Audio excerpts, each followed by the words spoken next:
Well, hello everybody. So it's been exactly a year now since I've gotten my truck. So I did a video when I first got it, but I figured I'd go back through, kind of give that 1 year review, what my thoughts are, what's worked, what doesn't work well, all that kind of stuff. But covered a lot of it in the first video, so for more details you can go back to that. I'll try to reference it below. And then I'm going to kind of go systematic through the truck, what it is, exterior, interior, and then at the end I'll get to the towing stuff. I know a lot of you don't care about towing, but a lot of you are here just for that. So down below in the timeline I will put chapter marks, so if you want to skip around to whatever part you're interested you can. But anyway, we'll just go ahead and get into this. So as far as what the truck is, it is a 2023 F350 single rear wheel. It is the 7.3 gasser. We thought about diesel, couldn't justify the money, so went with this. For what we've done, we've loved it. But there are some drawbacks to the 7.3, which I'll get into.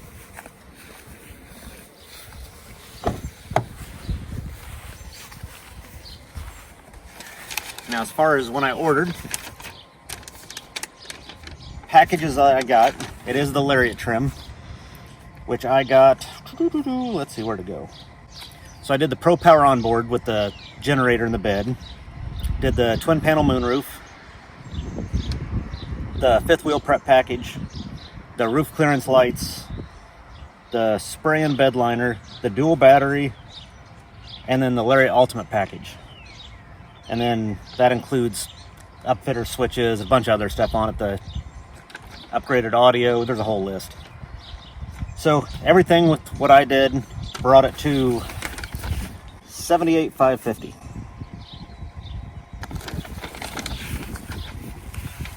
Now, having said that, I did get X-Plan from my work, so I did get below that a little bit, but wasn't too much below. So having said that, with all the stuff I ordered, like I said, we couldn't afford the diesel, or we couldn't justify it, I should say. Then one thing I did forget to get was the scales, where it's got the built-in scales in the bed so you can tell what your payload is. I forgot to order that, wish I would have, but that was on me. The dealer asked me multiple times to go through it and if I'd gotten everything, and I'm like, yeah, I got it all. So that was on me. When I did my first video, one of the key things I left out was the payload. So for the way I configured it, the payload is 3,959 pounds. So excellent payload. I mean, you can't beat that really without going dually. So for what we do, that's plenty of what we need. Just wanted to verify, so we're within a week of having it exactly 1 year. So full year, and we're at 9,291 miles. All right, so as far as the exterior of the vehicle, I still love this truck as much as the first day I got it. I was a little bit skeptical, well, not even skeptical, but I was curious as time went on if the red would be too much. I still love it, especially with the black accents. So this has the Sport Appearance package, not the Blackout package. Subtle differences. With the Sport Appearance package, you get the body colored mirror caps, the bumpers are body colored, and then it's different wheels. So on the Black Appearance package, I wasn't a fan of those wheels. Subjective thing, a lot of people love those. For me, these were better wheels. So I went with that package, and with the black and the red, fantastic. If I go in a store and come out, look across the parking lot and see my truck, it makes me smile. So that's all you can ask for in it. There's some of the little things. This keypad. Ford's had these keypads forever. I didn't really care about it, but now I love it. So like if we go to the park and run, I don't want to have a bunch of stuff in my pockets. You can just push the bottom two, locks it, and then use your key code to get in when you get back. So I've liked that feature. So that was, there's been a lot of features on this thing that like I didn't care about, didn't really need, they were just included, now I love them. So the front of these things with the new headlights, they just look cool. So had a few times where I've been in my car and Shanna's had to follow me in this. You look in the rear view mirror and see this thing behind you, and it does look cool. That over. So one of the options I got for this thing was the top marker lights. Since it's not a dually, those aren't needed, but they look really cool, especially at night. You come out, just walk up with your key in the headlights turn on, those come on. Thing looks mean. It's pretty cool. So it's only like a $95 option, so definitely glad I got that. But a year of use, I got some rock chips in it. There's some little small things like that that you can't avoid. I mean, 10,000 miles and a lot of highway, it happens. But yeah, we love the looks of it. I like the dualies, and we consider it a dually. But ultimately, we've gotten on enough narrow roads, especially down in Kentucky, some of the rural areas where it's tight, single lane roads. A dually would have been more stressful for me. So this was the right choice. Also going with the standard bed. So yeah, 8-foot bed would have been beneficial in several instances. I mean, just the wheelbase for towing, some other little things like that, carrying some stuff we've done, the space you lose having a 5th wheel hitch in there. But I don't like the looks of the 8-foot beds as much, so if I went 8-foot bed, I might as well went dually. So I was like, okay, just do the truck I like the looks of better. Guess I'm not old enough yet to put function over for me, but I like the way it looks. I like the stance. I'm glad I went with this configuration. If I was doing it again, I would do this exact same configuration. But as far as exterior, I think that pretty much covers it. So we'll hop inside and show you that. So the interior of this thing, one of the good things about the 23 is it was when they first redid all the Super Duty interiors. The 22 had the real small screen and it just looked so dated. So we're glad we waited for this one. And when we were deciding it, I really had it down to either I was going to get this or a GMC AT4 2500. So that was kind of my options. The GMC interior update wasn't quite out yet, so I would have had to wait a little bit. That put me a little bit more toward the Ford. But also, Ford just nailed it with this layout. I prefer standard gauges, but the digital cluster is not too bad. But what's really nice is the center screen. So when you get CarPlay on here, you can get where there's the side column or the full screen. So having this large map is awesome. And then you can get it down to however you need. But yeah, the full screen is awesome. The Rams were the first one to do that huge screen, and it was cool when it came out, but I don't like the vertical stack screen. I know like some of the Ford Mach-E's and some of that have done that, copying the Tesla thing a little bit, but this layout to me is ideal for using CarPlay. So I've loved that. Having the right amount of buttons that you can actually turn, touch, that's much better. Some of the company cars I've had, everything is either in a menu or hard to find. This one's pretty intuitive, so I like all that. I like having the standard gear selector, and the comfort level is fantastic. The center console is comfortable. Like some of the other vehicles, you have the harder console, and by the time you've drove a couple hours, your elbow's starting to hurt and get numb, whatever. And same thing with these doors. The way they've done these doors, like you can have your arm up high, down low on the armrest. It's just a comfortable position. The seats, everything. We've got much more fuel efficient vehicles we can take. We take road trips, we've been taking this lately because we just prefer it. It's just so much more comfortable, so much nicer on the road. So from that perspective, we love the thing. We did get the panoramic moonroof. I know a lot of people hate the idea of moonroofs. To me, it's great. Like, we'll kick this thing open, especially like early mornings, whatever, like midday, I close it when that sun's really beating down.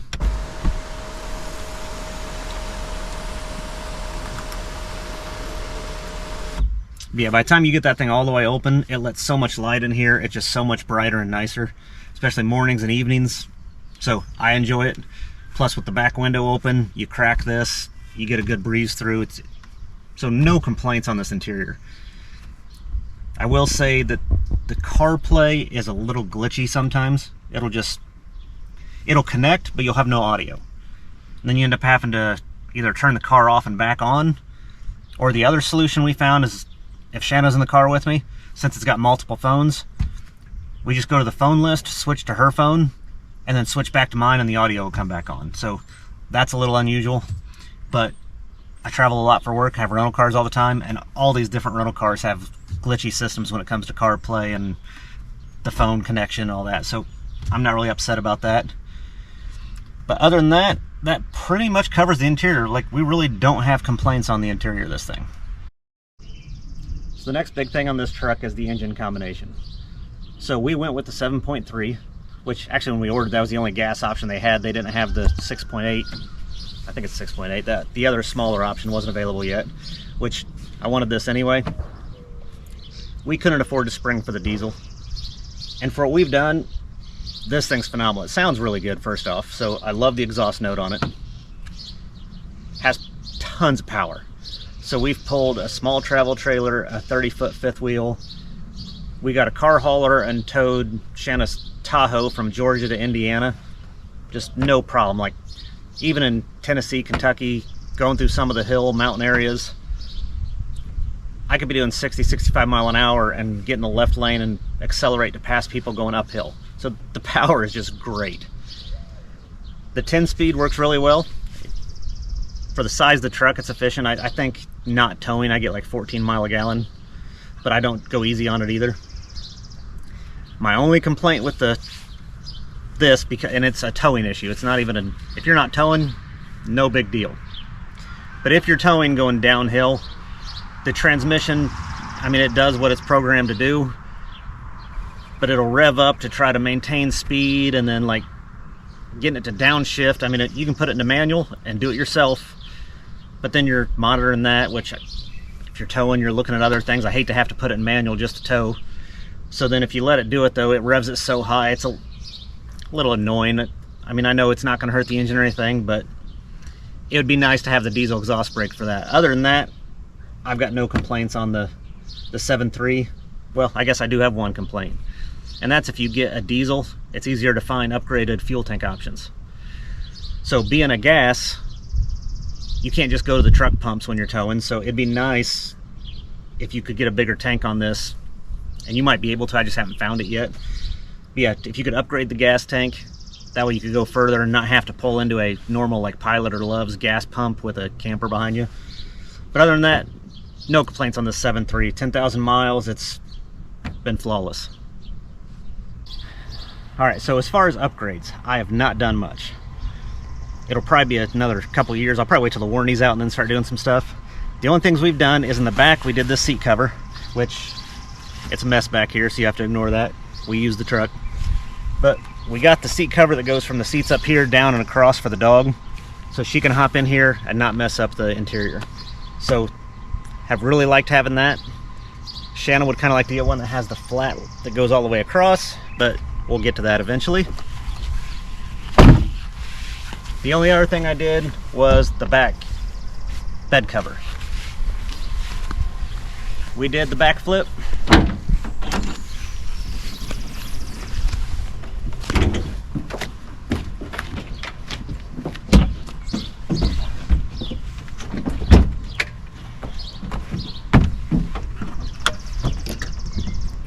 So opens pretty easy. You get a little bit of moisture in there, not much if it like really rains, and just in a couple spots. So I mean, it's not watertight, but it's close and keeps it secure enough for what we do. I mean, I mean, you can see fifth wheel hitch, shovels, gardening stuff, that kind of thing, and a little bit of tools for when we travel. But we've been happy with that, other than when we pull at the fifth wheel, but that's a whole nother issue we'll get to. All right, so now to the towing stuff. Like I said, we've had two trailers, well, a travel trailer and a fifth wheel we've towed, and then a car hauler. It's done phenomenal with all of them, other than the downhill, which it still did fine on the downhill. It's just, I would have preferred a diesel exhaust brake. But one nice thing is it does track all your different trailers and all the data about them. So if you go to features, towing, and then managed trailers, I believe it is. Hopefully I get this right. So we've saved various trailers. The U-Haul. Let's see, trip. Oh, see, wrong button. So we did 670 miles, an average 9.9 mile per gallon. So that was a U-Haul car hauler. with her Tahoe on it. So I think total we were around 7,000 pounds, 7,400 pounds. So that was going Georgia, Tennessee, Kentucky, and halfway across Indiana, and got 10 mile a gallon, so not bad. Then our next one, originally we had a small teardrop 19 foot, like 3,500 pound travel trailer. That was our free solo, which we go in here. So we towed 1,513 miles with that one, and 8.5 miles per gallon.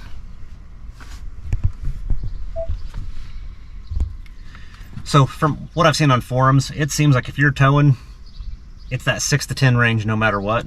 Most of them seem to be 7 or 8, so that was a little bit better. Really, the U-Haul was fantastic. But when we did the U-Haul, I will say we didn't do interstates, because we were within 100 pounds of the gross weight of that trailer, so we did not want to push it doing 70 mile an hour, and I believe the U-Haul one said it was only rated up to like 60 mile an hour anyway. So we took state roads and back roads, so that's part of why we got 10 compared to 7 or 8. The free solo, we did some interstate, but not a lot. And then our fifth wheel, we've done a little bit more. So 792 miles, and we've averaged 8 miles per gallon. That's some interstate, but a lot of it's back roads getting over to the campgrounds we were at, back and forth, so a lot of curvy up and down. So 8 mile per gallon towing a 8,000 pound trailer, I think it's pretty darn good. So towing, yeah, fantastic. If I was going to break that 10,000 pound mark with a fifth wheel, then I would probably go to the diesel. But if you're under 10,000 pounds, this thing's fantastic. Like if it was an Airstream or something like that, there'd be zero hesitation with it. So we like all that. Like I said, with the short wheelbase, we've had a little bit of a bumpier ride.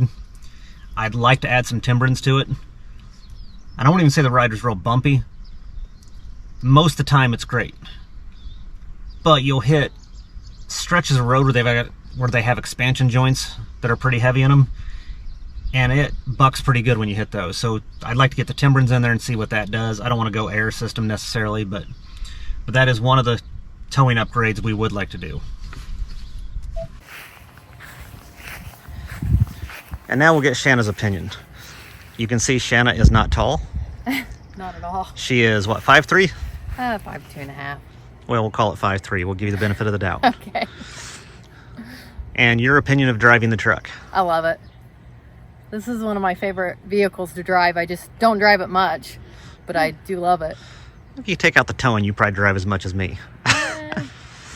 And with the customizable seats and memory, so we don't have to always go back and forth, they fit her fine. You want to hop in and...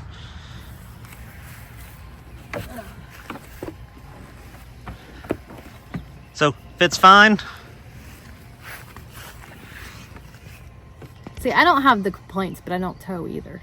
Yeah. I would never, I think, really, I would redo this one all over, but I don't tow, like I said.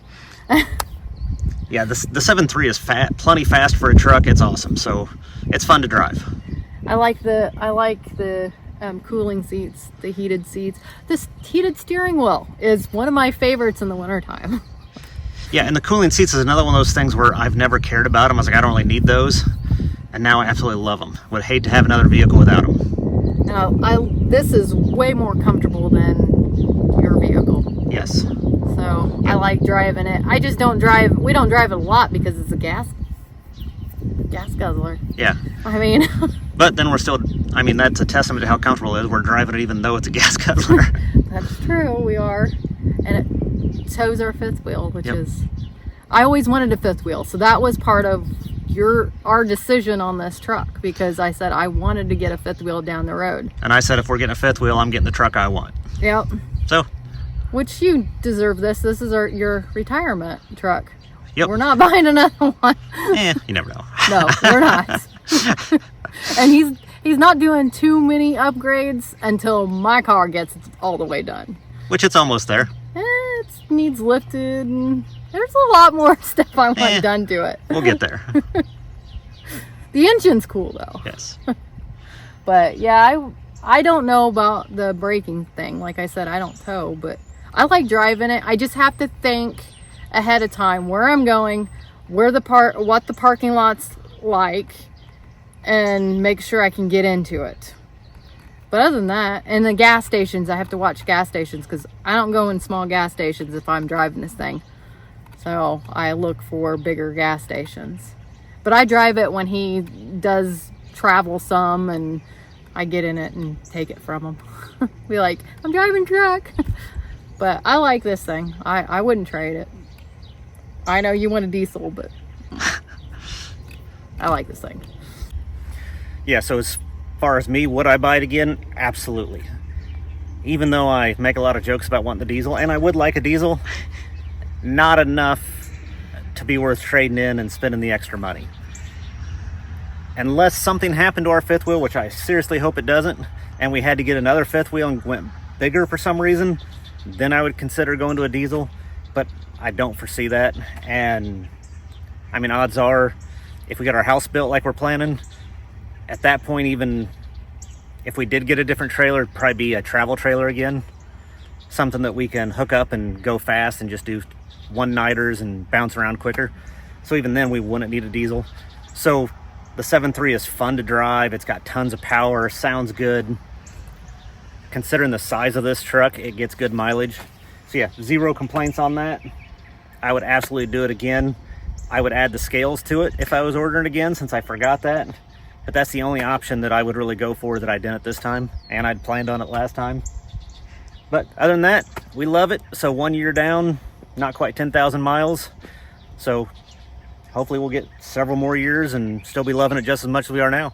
We didn't even realize we didn't get the scales till like a month in. Yeah, I thought I'd had them, and like I went to show someone how they work and realized I didn't have them and checked my window sticker. So once again, on me, dumb move, but that's still minor. Small things. But yeah, we love it. So appreciate you watching. As always, if you enjoyed, make sure to hit like and subscribe. And hopefully after we get Shanna's Tahoe all done, I'll be doing some upgrades to this and I can show you all those. So until next time, we'll see you guys.